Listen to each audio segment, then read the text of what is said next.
Capítulo 12. O fenômeno queda-salvação. Com o trabalho que vamos desenvolvendo neste livro, completando os outros volumes, Deus e o Universo, o Sistema e a Lei de Deus, cumprimos a promessa que foi anunciada desde as primeiras palavras do volume inicial da primeira obra, a Grande Síntese, que afirma no começo do primeiro capítulo, abre aspas, existe uma lei imperceptível para vós, mais potente do que o furacão, que atua inexoravelmente, tudo movimentando, tudo animando. Essa lei é Deus. Ela está dentro de vós. Vossa vida é uma sua exteriorização e espargirá sobre vós alegrias ou dores conforme a justiça, de acordo com os vossos merecimentos. Eis a síntese que a vossa ciência, perdida no dédalo da análise, nunca poderá reconstruir. Eis a visão unitária, a concepção apocalíptica à qual vos quero levar. Fecha aspas. Através de um longo caminho, chegamos agora a ver como essa lei funciona, o que ela quer realizar e como o realiza.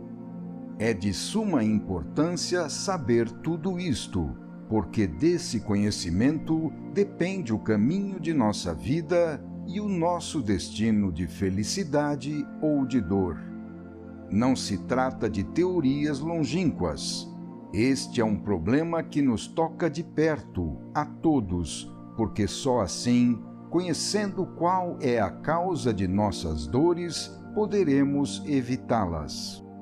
Todos estamos presos dentro dessa lei, à qual todos têm que obedecer, inclusive os ignorantes que não a conhecem, os ateus que a negam e os rebeldes que desejariam destruí-la. Em todo lugar e momento, ela está sempre funcionando para todos, fazendo parte da natureza do ser a tal ponto que ele, quanto mais julga fazer sua própria vontade, tanto mais está obedecendo à vontade dela. Quando, em nosso livro Deus e Universo, expusemos pela primeira vez a teoria da queda, segundo a qual o ser decai do sistema ao antissistema, muitos leitores, sem conseguir entender nada, exigiram que o universo funcionasse de outra maneira, porque ele tinha de concordar com as teorias da sua filosofia ou religião. Mas não podíamos, para satisfazê-los, mudar o funcionamento do universo. Então, continuamos observando os fatos e verificamos que eles confirmavam cada vez mais a teoria da queda, como explicamos no volume O Sistema e estamos aqui explicando neste volume. Não foi de forma alguma possível torcer ou destruir os fatos, que, encontrando explicação nas consequências daquela teoria, falavam sempre mais claro, constrangendo-nos a aceitá-la. Não se pode negar uma verdade que foi observada sob tantos aspectos, demonstrada nos seus pormenores e controlada nos seus efeitos, sendo a cada passo submetida a cálculos e medidas que a comprovam. A presença do sistema e a necessidade de evoluir para voltar a ele está expressa pelo nosso natural e irrefreável desejo de felicidade. A presença do antissistema e a necessidade de fugir para longe dele está expressa pelo nosso instintivo e invencível terror do sofrimento. Uma vez que o ser é, de um lado, atraído pelo sistema e do outro lado, repelido pelo antissistema, ele não pode deixar de percorrer o caminho da evolução, que é o caminho da sua salvação. Há no mundo alguém que não queira obedecer a esses impulsos e que, por isso, possa não estar sujeito a esta lei, pela qual tudo é impelido para o sistema? Tal obediência é o que nos fatos todos estão praticando, inclusive os que contrariam e negam esses princípios, pelos quais tudo é dirigido. Haverá alguém que possa resistir ao seu próprio anseio de melhoramento e não queira fugir do azorrague da dor, dois estímulos instintivos que o incitam para a subida?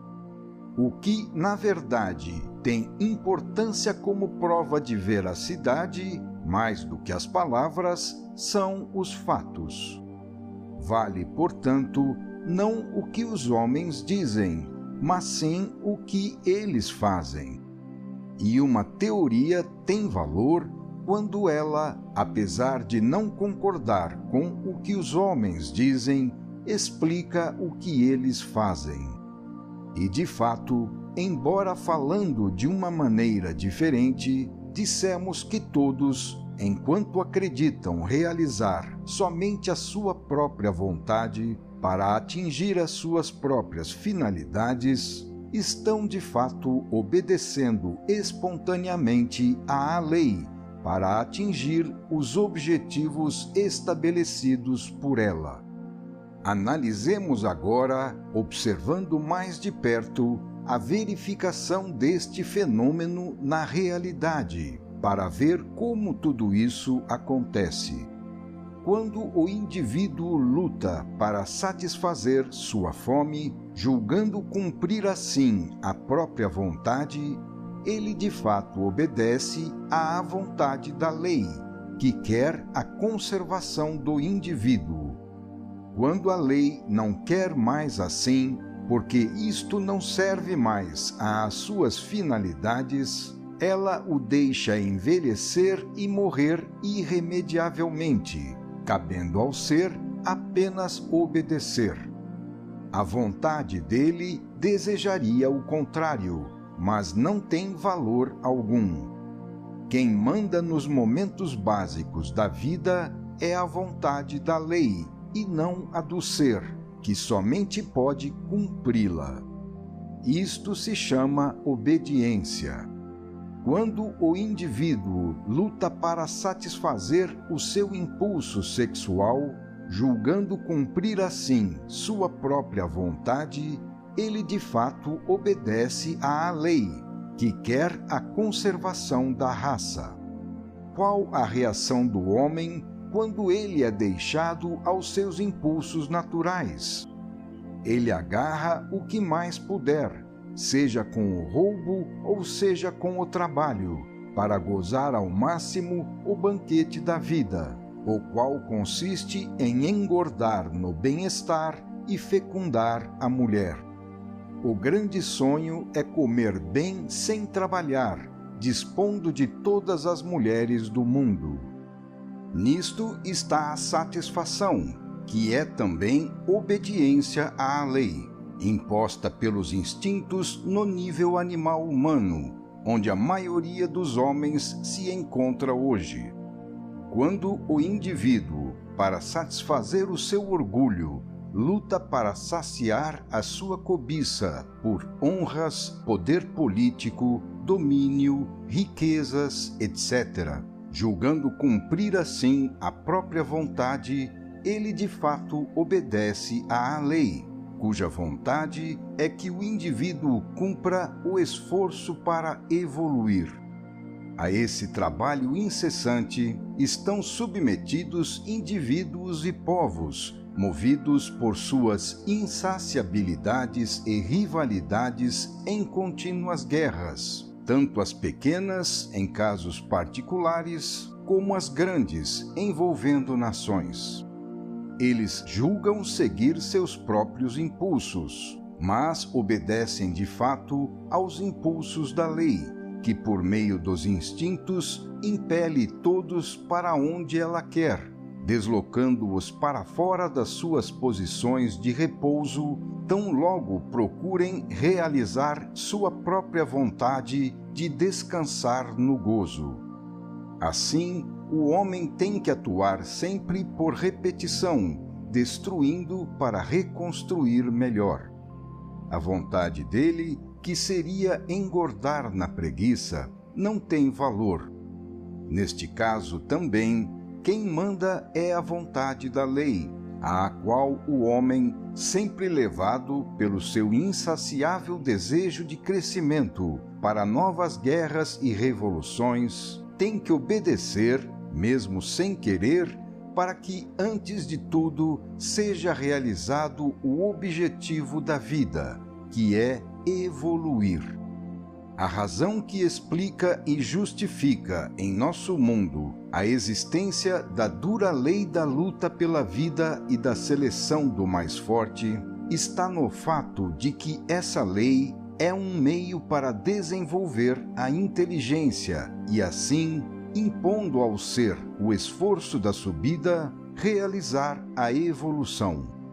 É lei feroz porque estamos ainda no nível animal, em relação ao qual, porém, proporcionalmente ao seu baixo grau de desenvolvimento e ao trabalho a ser cumprido aí, tudo isto representa o meio e o método mais adequados de evolução. É lei enérgica que se faz entender bem, porque elimina os ineptos e preguiçosos, não lhes deixando o direito de sobreviver. Todas as vantagens para os vencedores, todas as renúncias para os vencidos. Quem não faz esforços para subir é condenado. Assim, a lei impõe o trabalho da superação contínua. Ela exige que o ser suba e sempre lute para isso. E o homem, julgando satisfazer-se a si próprio, corre para satisfazer a vontade da lei, que o movimenta por dentro através de seus instintos. É lógico que a lei opere por dentro, porque ela é a alma das coisas, que rege o universo. A ilusão do ser de que esteja atuando apenas por sua própria vontade é o engano necessário para movimentar quem concebe a existência como revolta, engano este gerado pelo próprio rebelde, como efeito da posição emborcada em que ele, com a sua revolta, quis se colocar.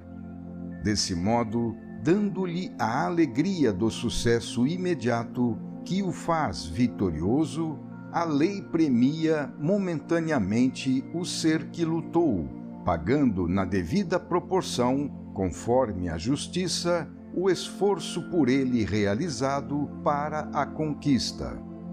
No entanto, independente da conquista obtida, a lei jamais deixa o ser ficar satisfeito, pois isso significaria parar na subida e apodrecer na imobilidade, paralisando a vida no caminho da evolução, que representa o único meio de salvação.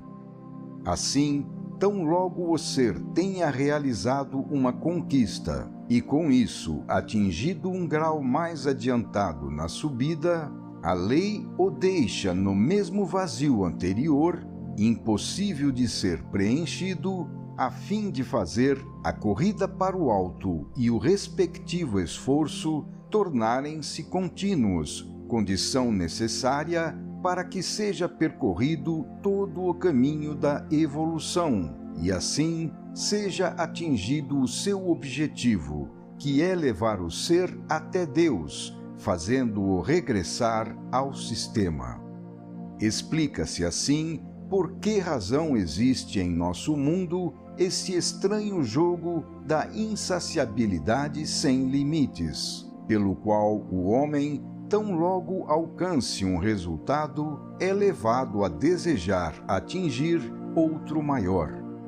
Isto pode parecer uma armadilha do ponto de vista do homem, mas não é assim do ponto de vista da lei, cuja vontade é que ele deseje coisas sempre mais adiantadas e realize, por isso, sempre novos esforços, porque esta condição é necessária para ele experimentar, aprender e adquirir novas qualidades, desenvolvendo assim a inteligência e a consciência, a fim de subir, evoluindo. Tudo fica perfeitamente lógico e justo, pois em vez do objetivo aparente, que apesar de constituir apenas uma ilusão, o homem quer e julga ser o verdadeiro, é atingido o objetivo real e substancial desejado pela lei, cuja finalidade é a evolução do ser para o bem dele, com a sua salvação final. Assim, enquanto o homem corre atrás dos seus sonhos, a lei, na sua sabedoria, faz o que ele, na sua ignorância, não sabe, dirigindo-o não para onde ele, errando, desejaria seguir, mas para onde convém que ele progrida. Eis a realidade que está atrás dos bastidores das aparências. Quando o homem luta para satisfazer a sua fome, o seu instinto sexual, o seu orgulho e a cobiça de posse e domínio, ele de fato luta para a sobrevivência do indivíduo, para a conservação da raça e para evoluir. Isto é o que a lei quer e impõe ao ser, agindo nele por meio dos seus instintos. Antes de tudo, ela quer que ele sobreviva como indivíduo. Mas tão logo ele disponha da energia sobrando no bem-estar, a lei o faz sentir-se impulsionado a gozar, gerando e providenciando assim a conservação da raça. Mas isso não pode bastar. Se a lei faz tanta questão de continuar a vida, isto não pode ser para nada, o que seria um absurdo sem sentido dentro de uma lógica perfeita. E, de fato, o que faz o homem tão logo satisfaz a fome e o sexo, se não procurar enriquecer e dominar? Isso, no seu nível, significa crescer e evoluir, como quer a lei, à qual ele obedece. Se a lei impõe a continuação da vida, isso acontece porque a vida é um meio para realizar a evolução. E se a continuação da vida, tanto do indivíduo como da raça, custa tanta luta, isso ocorre porque a luta constrange o ser ao esforço, resolvendo-se toda ela em evolução, que representa o seu fruto substancial. Lutar para progredir. Eis o significado desta luta contínua de todos contra todos, de que o mundo está cheio. Mas, se aos que executam tão duro trabalho perguntarmos por que o fazem, eles afirmariam, sem saber explicar a razão, que apenas querem satisfazer um desejo seu para atingir um objetivo próprio, além do qual nada conhecem. Mesmo assim, fazem tudo isto, não importa se por um impulso inconsciente. À lei não interessa que o homem saiba, mas sim que ele obedeça, como de fato acontece. E também não se pode exigir que o homem, no seu atual nível de ignorância, saiba. O conhecimento não pode chegar senão em níveis de vida mais adiantados. No entanto, para alcançá-los, é necessário ter realizado o trabalho indispensável e com isso ter conquistado inteligência e consciência, havendo merecido aquele conhecimento. Logicamente, os mais evoluídos, que já entenderam o jogo e se encontram excepcionalmente na Terra, não caem mais nele. O desapego das coisas materiais, a falta de orgulho, a ausência de cobiça de domínio e de posse, o espírito de altruísmo e de obediência à lei de Deus, tudo isso não é problema de virtude ou santidade, mas sim de inteligência, que vê onde está a verdadeira vantagem. O evoluído não se enreda mais nas ilusões que são necessárias para movimentar o involuído, ainda tão ingênuo que julga serem verdadeiras as coisas mais enganadoras do mundo, somente se apercebendo do engano tarde demais, quando chega a morte, e com ela a necessidade de abandonar tudo, uma vez que nada se pode levar das coisas do mundo. Então ele chora desiludido, dizendo que tudo foi vaidade, porque tudo desmoronou no vazio, nada restando consigo senão vento e saudade. E neste choro está a saudável lição que o involuído tem que aprender. A sua natureza de cidadão decaído do sistema o leva a desejar a vida perpétua, fugindo aterrorizado da morte. Mas ele tem que aceitar o ciclo ininterrupto vida e morte, necessário para a renovação, que é indispensável para promover a evolução. A necessidade de evoluir é tão urgente como os impulsos da fome e do sexo. É por isso que sempre ocorrem guerras e revoluções, pois o ser encontra-se incessantemente submetido a essa necessidade de renovação para subir e recuperar, com o seu esforço contínuo, tudo o que foi perdido. Assim, a inteligência vai se desenvolvendo sempre mais, e isso permite compreender cada vez melhor a frivolidade do orgulho e da cobiça, fazendo ver que o valor do indivíduo não está no que ele possui, mas sim no que ele é. Chega-se então a compreender a inutilidade das guerras e revoluções, pois tudo pode se resolver com a boa vontade e a sinceridade, sem destruição, que é prejuízo para todos.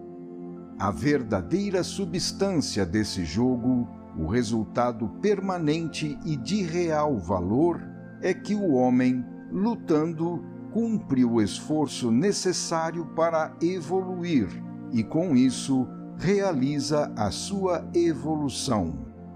O homem do futuro não será mais tão simplório para continuar a correr atrás de tantas ilusões, cujo engodo ele terá então compreendido. Assim orientados, podemos agora encontrar uma explicação melhor para o que vemos acontecer em nosso mundo atual.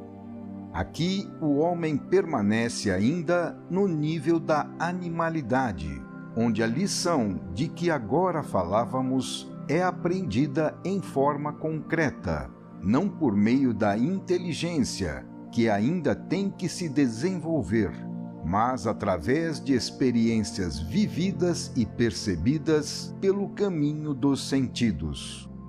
Neste plano, a demonstração por meios racionais e a compreensão completa da lógica da lei e das últimas finalidades da vida ainda não foi atingida. Com a razão e a ciência, o homem resolveu muitos problemas práticos particulares, mas não desenvolveu uma visão de conjunto para lhe dar uma resposta clara aos grandes porquês e orientá-lo de forma positiva no terreno espiritual, que ficou relegado às filosofias empíricas discordantes e às religiões rivais, apoiadas na fé cega e no mistério, e não na demonstração. Então, o homem, para atingir um conhecimento positivo que ninguém lhe oferece, vai na prática experimentando por sua conta, com o método da tentativa, o único ao seu alcance, onde cada erro é pago, aprendendo assim pela dor e com ela pagando o erro. O que de fato dirige a psicologia das massas é o subconsciente, com os seus impulsos atávicos, que chamamos de instintos, filhos de experiências primitivas. A civilização apenas pintou a parte externa do animal, aperfeiçoando a forma com a sua técnica, mas permanecendo apenas na superfície, enquanto no fundo continuou a velha substância. Quais são as ideias que mais interessam à alma popular, às quais ela responde melhor porque as compreende? A imprensa miúda, que mais atrai o público nos jornais, revela qual é a forma mental da maioria. O que prevalece é a luta pelo dinheiro, com negócios e roubos, a luta pelo sexo, com as paixões, e a luta pelo domínio, com a política.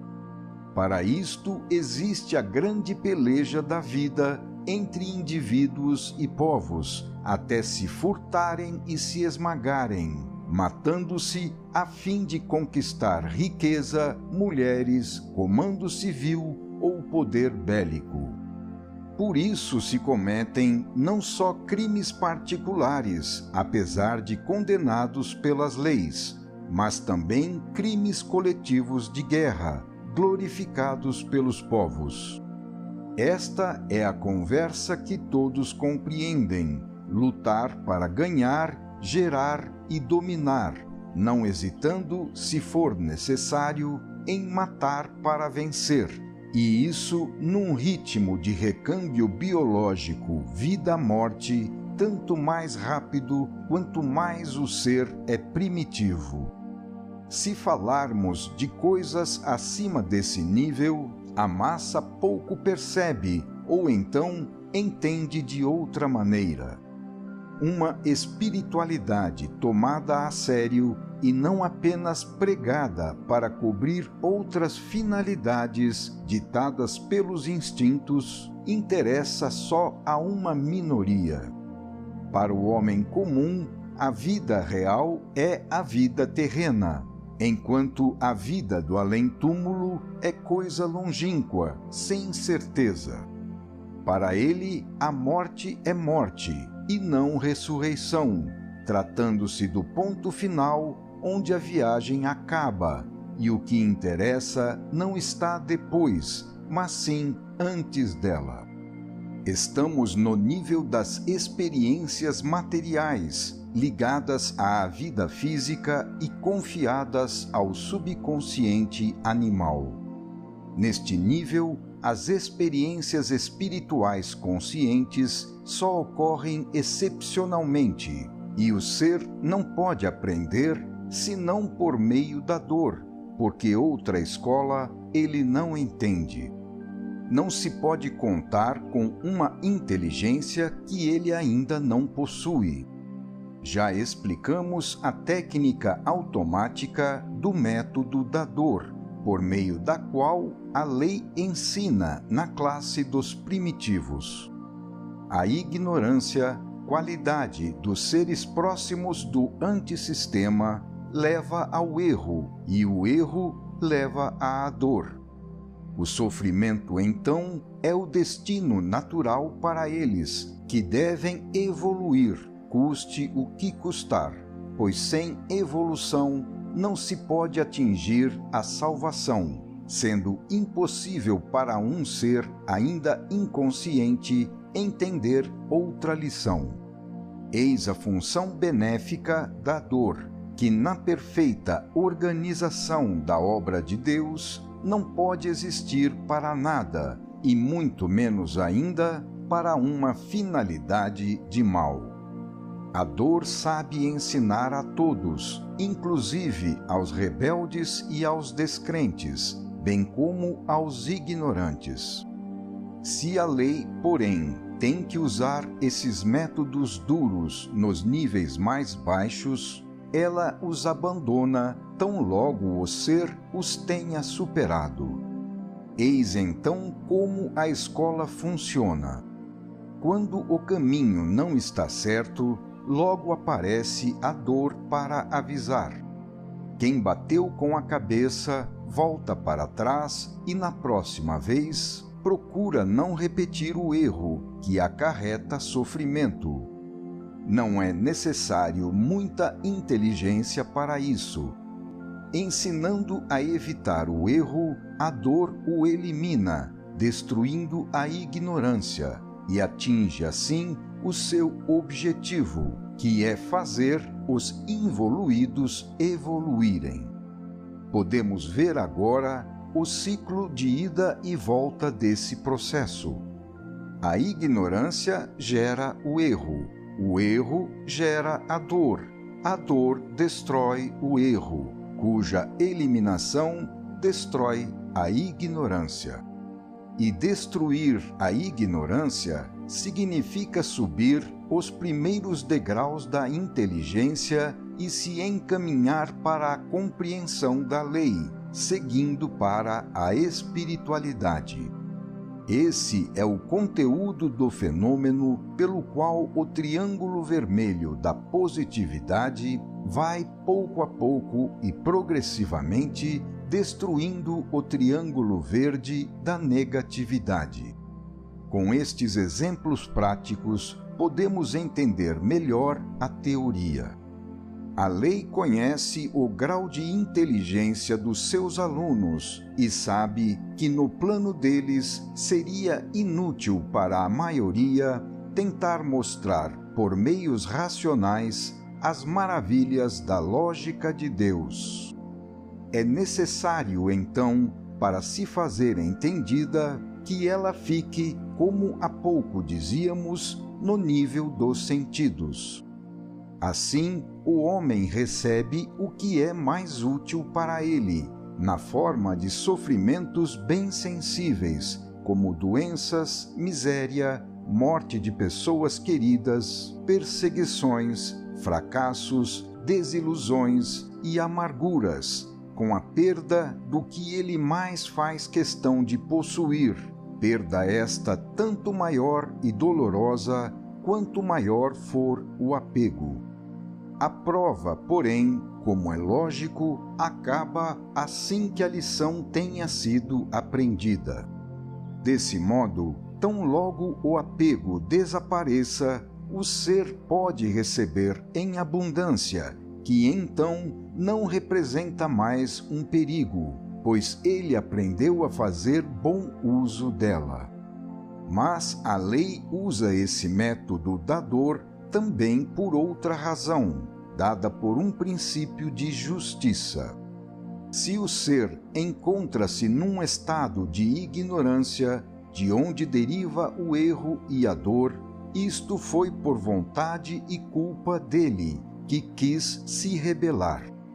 Por isso, é justo ele sofrer as consequências da sua revolta, que são ignorância, erro e dor.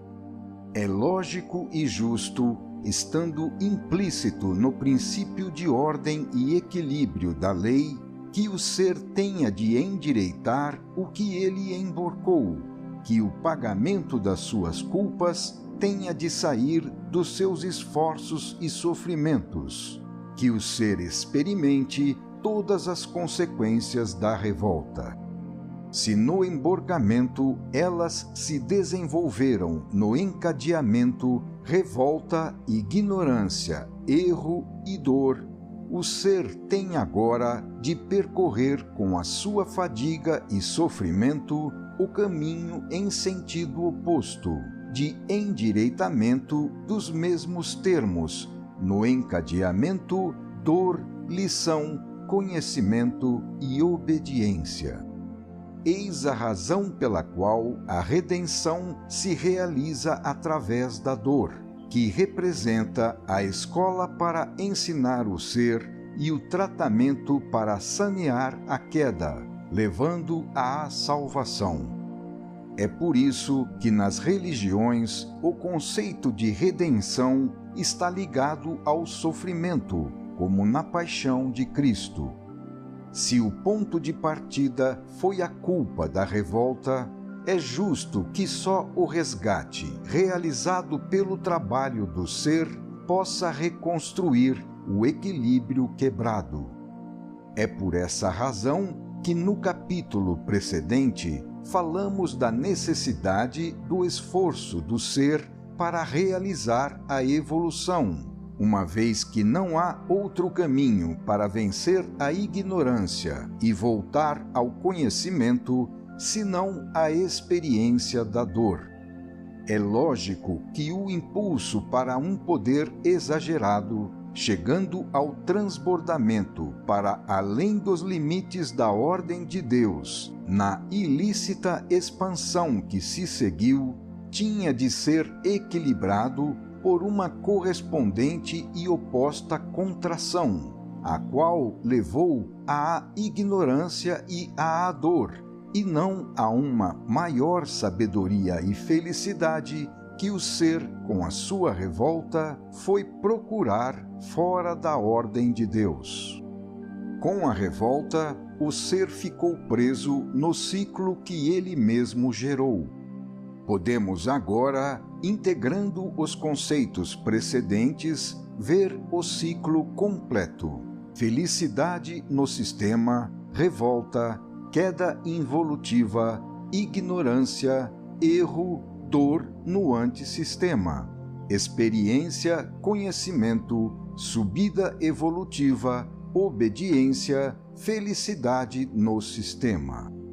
Nesse processo, o ser, ao sair do sistema, é levado de volta para o sistema, seu ponto de partida.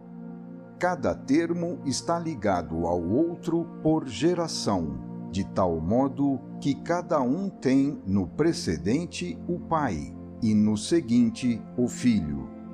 Assim, o ciclo está fechado em si mesmo, não havendo outra saída e solução para ele, que na sua primeira parte é emborcamento em descida, senão a sua continuação em direção oposta, pelo endireitamento em subida, como encontramos na sua segunda parte.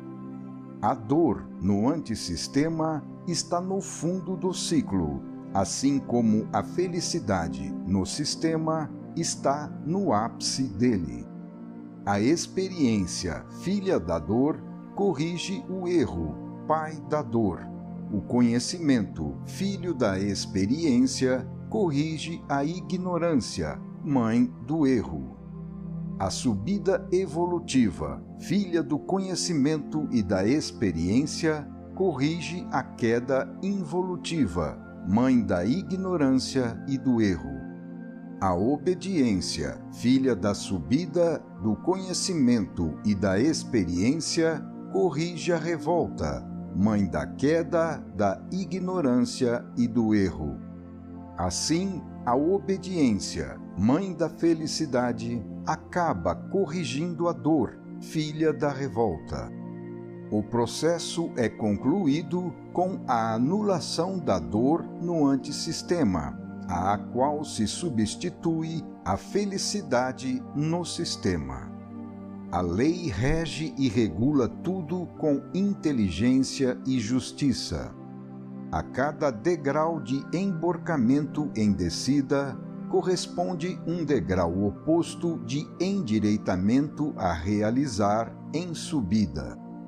O ser está fechado entre estes dois períodos opostos do ciclo. Cada passo, tanto na descida como na subida, é a consequência do outro. O ser sofre porque erra, erra porque é ignorante porque caiu, e caiu porque se revoltou. A segunda parte do ciclo está implicitamente contida na primeira. A dor experimentada pelo ser é o que lhe dá o conhecimento, pelo qual ele sobe evolutivamente, e isso significa voltar à obediência da lei, para reencontrar finalmente, na ordem assim reconstituída, a felicidade. Tudo isto explica, conforme a lógica e a justiça, o estado atual do ser humano, submetido a erros e sofrimentos.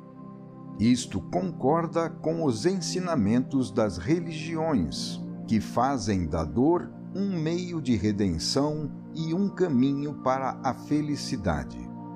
A lei está lá, escrita por Deus na alma das coisas, indelével e imutável, mas o ser, com a revolta, arrancou os próprios olhos e não pode mais vê-la. Não adianta mostrá-la, porque ele se tornou cego. Para que ele a veja, é necessário reconstruir os seus olhos, e isto não pode ser feito senão por ele mesmo, com o seu esforço e sacrifício. Não há outro caminho. Cristo quis apenas nos dar o exemplo da crucificação, que pertence depois a cada um de nós, porque sem crucificação a revolta não pode ser curada e a salvação não pode ser atingida. Todos os destinos humanos não podem deixar de obedecer à lei, tendo que se desenvolver dentro dos princípios estabelecidos por ela. Tudo isto esclarece também outro fato, explicando como tenha acontecido que, apesar de Cristo nos ter ensinado a receita cujo tratamento resolve a doença, poucos a usaram para se curar, buscando, pelo contrário, estudar a arte das escapatórias a fim de fugir do tratamento. Seria fácil demais e, portanto, não seria justo atingir a salvação de graça, por ter encontrado a solução já pronta, sem ter de ganhá-la com o próprio esforço. Isso significaria evadir-se do dever de pagar. É por isso que o ser não consegue compreender e viver o Evangelho, que resolveria tudo, senão depois de ter sofrido os efeitos dos seus próprios erros e ter assim pagado com os seus sofrimentos todas as suas dívidas. Não é justo levar vantagem sem ter merecido, como também não é justo melhorar senão depois de ter aprendido às próprias custas a lição que ensina a não cometer mais erros contra a lei. É por isso que o homem só poderá chegar à compreensão do Evangelho e, com isso, à salvação, depois de haver se crucificado por si mesmo pelos efeitos dos seus próprios erros. É lógico e justo que não seja possível aprender sem experimentar, receber sem pagar, cometer erros e não arcar com a dor, escapar aos efeitos quando foram semeadas suas causas. Quem destrói a casa com suas mãos tem que reconstruí-la, se não quiser ficar sem casa. Se o ser prefere ficar na dor do antissistema, Deus respeita a sua vontade, mas o prejuízo é somente de quem assim quiser. Cristo avisou com palavras e mostrou com o exemplo, mas deixou a liberdade de escolha para o mundo, que assim, conforme a sua opção, ficou na dor. Esta nova observação da lei e da posição do ser dentro dela nos mostra também outros fatos e qualidades do fenômeno queda-salvação. Vemos então que a evolução não é somente um processo telefinalístico previsto, pré-ordenado e dirigido para uma finalidade pela lei, mas também uma vontade de salvação em favor do ser, que ela orienta para o bem dele, impelindo-o a regressar a Deus no sistema. Podemos, assim, compreender a lógica pela qual é regido o fenômeno da evolução, que não nos aparece mais como um caso avulso, isolado e sem razão, mas sim como um processo logicamente inserido e implantado no funcionamento orgânico do todo. Desse modo, vemos que a evolução baseia-se sobre um princípio de equilíbrio e justiça, que é fundamental na lei. Explica-se e justifica-se assim tanto a resistência que o ser encontra na subida para vencer a negatividade do antissistema, como a ajuda que ele recebe de Deus para cada conquista de positividade realizada no sistema. Explica-se também a necessidade de esforço para o ser subir e de obediência à lei, porque assim como foi a vontade de revolta do ser que emborcou o sistema no antissistema, também tem que ser a vontade de obediência do ser que deve impulsionar a evolução e endireitar o antissistema no sistema. Podemos agora compreender qual é verdadeiramente o conteúdo e a substância do fenômeno evolutivo. Nele, vemos que a negatividade vai se retraindo cada vez mais, enquanto a positividade vai se dilatando sempre mais à custa dessa negatividade, constituindo dois movimentos compensados, inversos e complementares. Quanto mais o movimento da positividade conquista, tanto mais o movimento da negatividade recua. Isto nos mostra que a evolução é produto não somente de um processo de construção, mas também e ao mesmo tempo de um paralelo processo de destruição, que condiciona a construção, num trabalho que destrói a obra do mal feita pelo ser com a sua revolta e reconstrói o que ela continha de bem, conforme Deus criou antes da queda. Então, a evolução não representa uma construção inédita de algo novo, mas sim a reconstrução do que já existia e foi destruído. É por isso que a evolução, nas suas diretrizes, não se realiza ao acaso ou por tentativas cegas, mas sempre seguindo um trilho pré-estabelecido, bem definido, em função da estrutura do objetivo final, representado pelo organismo que já existia antes, mas que foi destruído e agora tem que ser reconstruído. No caminho de ascensão do ser, apesar de erros e incertezas da parte dele, há, da parte da lei, a certeza do plano já estabelecido por Deus desde o primeiro momento na criação do sistema. No telefinalismo do processo evolutivo, a lei sabe com absoluta segurança em cada momento aonde ela quer levar o ser, impulsionando-o exatamente para os objetivos estabelecidos por ela, não obstante, devido à ignorância na qual ele quis cair, deixá-lo errar à vontade nas trevas da inconsciência. É lógico e justo, então, que a falta de conhecimento e as consequências disso fiquem somente com o rebelde, que as mereceu, e não com a lei, que ninguém pode alterar. O sistema permaneceu de pé, como ponto de partida no início, para se tornar no fim o ponto de chegada. Não se pode destruir ou criar nada em sentido absoluto, poder que o ser, portanto, não possuía, sendo possível para ele somente a transformação do positivo em negativo com a involução e do negativo no positivo com a evolução.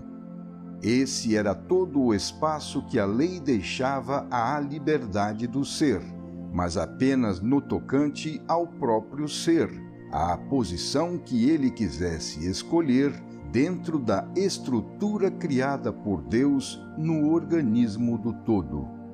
Em relação ao ser, na sua fase atual de regresso, esta transformação significa que para ele o conteúdo do processo evolutivo caracteriza-se pelo fato de que seus impulsos negativos, inimigos dele e agentes da resistência a ser vencida para retornar ao sistema, transformam-se agora, pelo próprio esforço do ser, em impulsos positivos a favor e amigos dele, ajudando-o a subir para o alto. Assim, uma vez que esses impulsos de resistência contra o ser foram gerados pela sua revolta contra a lei, os impulsos de ajuda em favor do ser são agora gerados pela sua obediência à lei. Eis a razão pela qual, na fase da queda, devido à revolta, nasceram os impulsos inimigos contra o ser, e também porque, na fase da subida através da obediência, podem nascer os impulsos amigos favoráveis. Voltando por meio da sua obediência a funcionar na ordem da lei, cabe ao ser a tarefa de transformar as resistências em ajudas, o impulso negativo em positivo. Assim como foi deixado ao ser o poder de se remir com a sua obediência, também foi deixado para ele o poder de se arruinar com a sua revolta. Isso constitui toda a amplitude de oscilação de ida e volta que a lei permite ao ser percorrer, e nada mais. Ele está fechado dentro desses limites estabelecidos pela lei, e deles não pode sair. Ao mesmo tempo, porém, a lei está construída de uma tal forma que o ser somente pode receber dela as respectivas reações. Somente poderá, portanto, atingir os resultados que deseja se ele souber se movimentar com inteligência, conforme os princípios da lei. É pela sua própria estrutura que a lei se rebela contra o rebelde, enquanto obedece ao obediente. Assim, ela se volta contra quem vai de encontro a ela e colabora com quem, seguindo os planos de Deus, busca ir ao encontro dela. Desse modo, automaticamente, a lei se torna amiga de quem escolhe se tornar seu amigo. Tudo depende da vontade do ser, ao qual a lei bondosamente oferece tudo, desde que ele saiba procurar, seguindo as normas pré-estabelecidas. Tudo depende da livre conduta do ser, seja quando a revolta o leva para as suas consequências negativas, seja quando a boa vontade de recuperação o leva para as consequências opostas. Tanto na queda como na salvação, no mal como no bem, tudo o que cai em cima do ser é sempre fruto da sua própria obra. A lei é boa com os bons e má com os maus, porque devolve ao ser o que dele recebe, respondendo com a mesma linguagem que o ser usa para falar com ela. Em si mesma, a lei não é nem boa nem má, porque ela está acima de tudo, além do bem e do mal, inexistindo nela esta cisão dualista, que é obra do ser, resultado de sua revolta. Na lei não há os conceitos de mal, erro, culpa e dor, que se encontram fora dela, na fase de emborcamento, e desaparecem com o regresso a ela. Então, é pela própria lógica da lei que, assim como a revolta contra ela gerou a dor, também a obediência a ela tem que gerar a felicidade. Portanto, quem sai da ordem de Deus cai em todos os males, e quem volta a essa ordem alcança todos os bens. O ser é livre e pode, de acordo com sua vontade, criar para si o inferno ou o paraíso. A lei permite que ele possa construir para si o mundo que bem preferir, para se colocar nele e nele viver. Mas o ser tem que aprender, à sua própria custa, a fazer bom uso da sua liberdade, tendo de suportar as tristes consequências do mau uso dela. O ser foi e continua sendo sempre dono do seu destino, para escrevê-lo com suas próprias mãos, e Deus o deixa livre para escrevê-lo como quiser. Mas, se o ser escrever errado, terá de endireitá-lo, não porque alguém o irá constranger a isso, mas sim porque ele não ficará satisfeito e não terá paz enquanto esse endireitamento não for realizado. Desse modo, o fenômeno involução-evolução, apesar de estar plenamente em poder do ser, segundo a sua livre escolha, encontra-se completamente encerrado no absoluto determinismo da lei, que estabeleceu os limites unicamente dentro dos quais os movimentos do ser podiam ser realizados. E, de fato, ele jamais ficou tão preso dentro da lei e do seu determinismo como na condição em que, rebelando-se, tentou sair dela.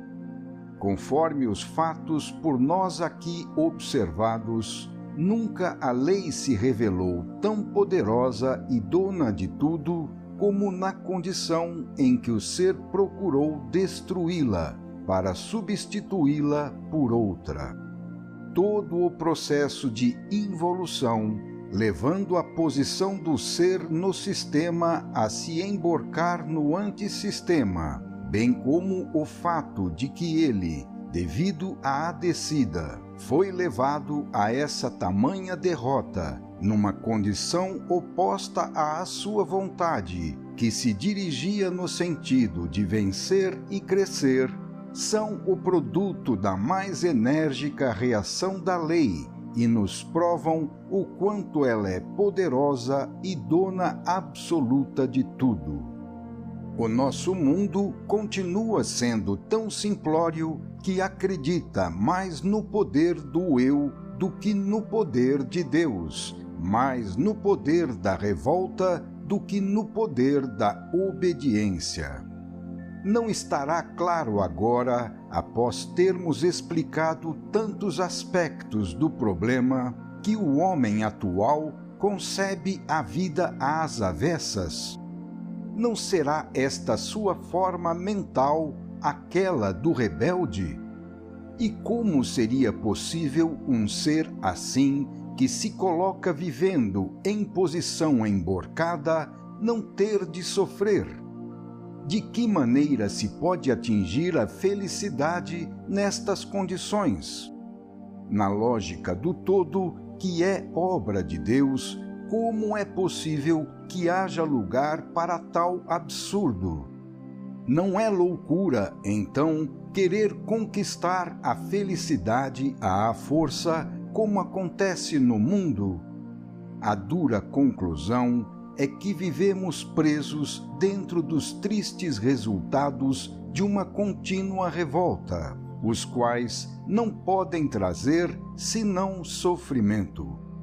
Ao invés de se procurar seguir o caminho da obediência que leva para a salvação, procura-se uma saída às avessas, numa revolta e descida cada vez maiores, o que não pode gerar senão sempre maiores dores.